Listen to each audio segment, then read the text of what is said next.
Muy buenas noches, miembros del jurado y asistentes. Mi nombre es María Paula Herrera Duque. Represento al Semillero de Derecho Procesal de la Universidad Nacional de Colombia y el día de hoy tengo la oportunidad de presentarles el resultado de nuestra investigación, titulada El principio de la desigualdad de las partes, un principio procesal para la reparación de víctimas. La crudeza del conflicto armado interno en Colombia ha producido un masivo y sistemático despojo de tierras y desplazamiento forzado de personas. En 2017, la cifra de víctimas de desplazamiento forzado asciende a 7.200.000, constituyendo indudablemente una grave crisis humanitaria. Como forma de reparación y defensa de los derechos de las víctimas, en 2011 se expide la Ley de Víctimas y Restitución de Tierras, que establece la acción de restitución como un procedimiento flexible cuyo objetivo consiste en revertir el fenómeno masivo del despojo y garantizar que las tierras sean devueltas a sus titulares legítimos. Este proceso es de carácter especial, sin antecedente alguno en Colombia y que representa un avance significativo en materia de reconocimiento de los derechos de las víctimas, de reparación y de justicia. Esto de la mano de la aplicación y el reconocimiento efectivo de la desigualdad de las partes.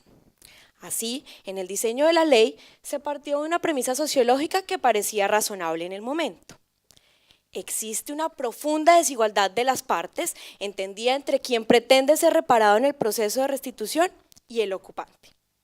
Toda vez que el despojado suele ser relacionado con colonos, campesinos o grupos étnicos débiles frente a una parte poderosa, que podría incluso estar relacionada con el causante del despojo.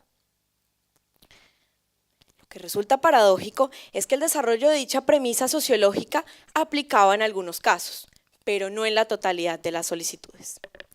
Aunque las reglas procesales tendientes a materializar la aplicación del principio, como la exigencia de la buena fe exenta de culpa para los opositores, llevaban una excelente aplicación de la ley, esta fallaba en la práctica, toda vez que la premisa sociológica se rompía cuando los opositores resultaban ser sujetos en condición de vulnerabilidad. De allí que el semillero se pregunte, ¿cómo atender a las condiciones de vulnerabilidad y desigualdad de los segundos ocupantes en condición de vulnerabilidad en los procesos de reparación desde los principios procesales? Sostendremos que ello se logra a través de la aplicación y la valoración dinámica de la buena fe exenta de culpa, toda vez que el juez deberá realizar esta valoración aplicando el principio de la desigualdad de las partes, reconociendo que los segundos ocupantes en condición de vulnerabilidad tienen circunstancias materiales diferentes. Para explicar la tesis anterior, dividiré mi exposición en tres partes. Primero, aplicación del principio de la desigualdad de las partes en los procesos de restitución. Segundo, paradoja de los segundos ocupantes en condición de vulnerabilidad. Tercero, tratamiento judicial de dicha paradoja para finalizar con unas conclusiones. Primero, aplicación del principio de la desigualdad de las partes en los procesos de restitución. El principal objetivo de la reparación consiste en devolver a las víctimas al estado en el que se encontraban antes de la vulneración de sus derechos. Para cumplir con dicho objetivo, corresponde al Estado proveer de los recursos judiciales y administrativos necesarios para que las víctimas puedan acceder a una adecuada reparación integral. Estos recursos además deben adaptarse a las circunstancias especiales de las víctimas, como aplicación del principio de la desigualdad de las partes. Dicho principio, cuyo sustento constitucional se encuentra en el artículo 13 de la Carta Política, establece una serie de modificaciones a las reglas procesales ordinarias en favor de la parte débil. Así, tendríamos como ejemplo la presunción de buena fe y la inversión de la carga de la prueba.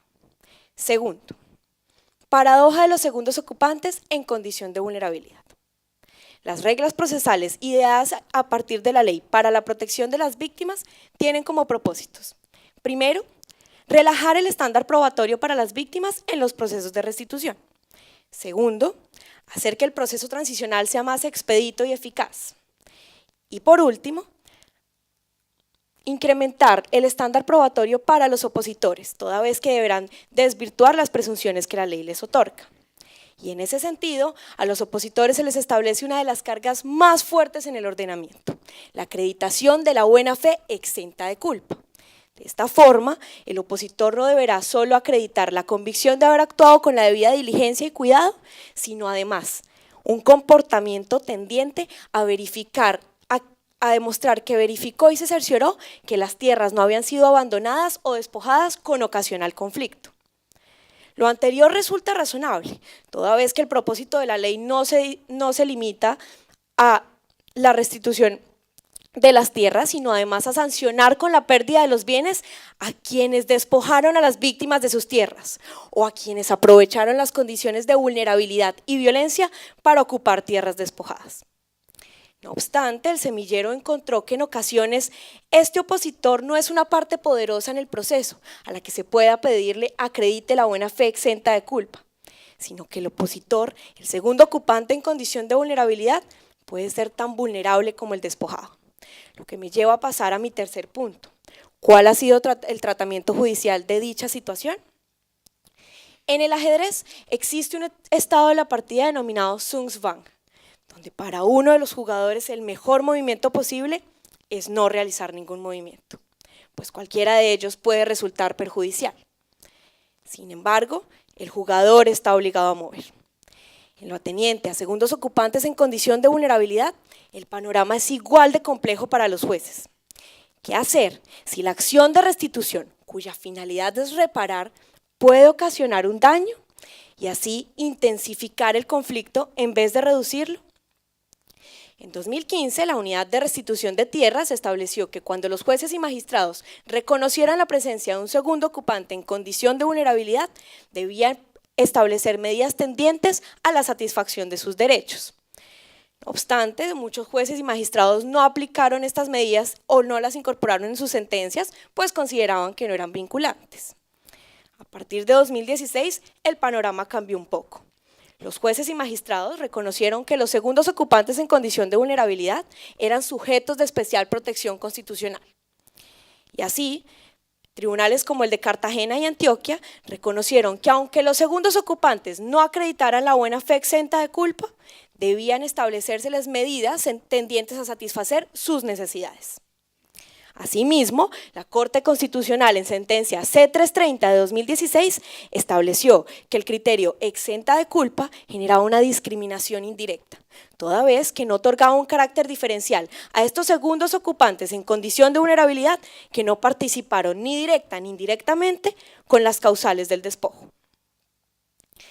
De allí, establecimos que aunque se han presentado avances tendientes a reconocer la situación de los segundos ocupantes, desafortunadamente, hoy en día son muchos los jueces que no aplican este criterio diferencial.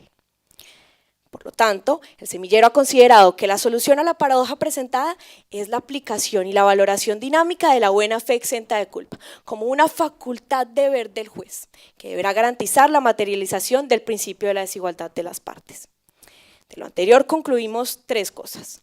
Primero, el principio de la desigualdad de las partes es aplicable toda vez que en un proceso las circunstancias materiales de las partes sean diferentes.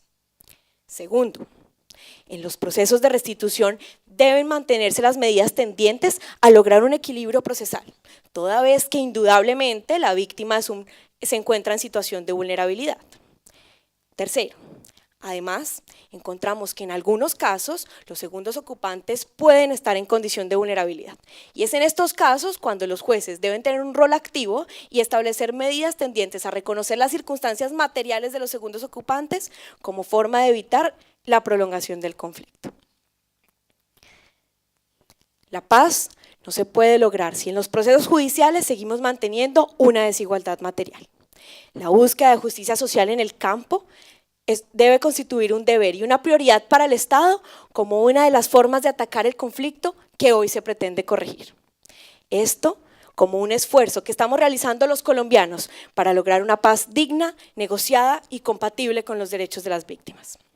Al fin y al cabo, señalaba el maestro Francesco Carneluti, la justicia es el oxígeno de la paz. Muchas gracias.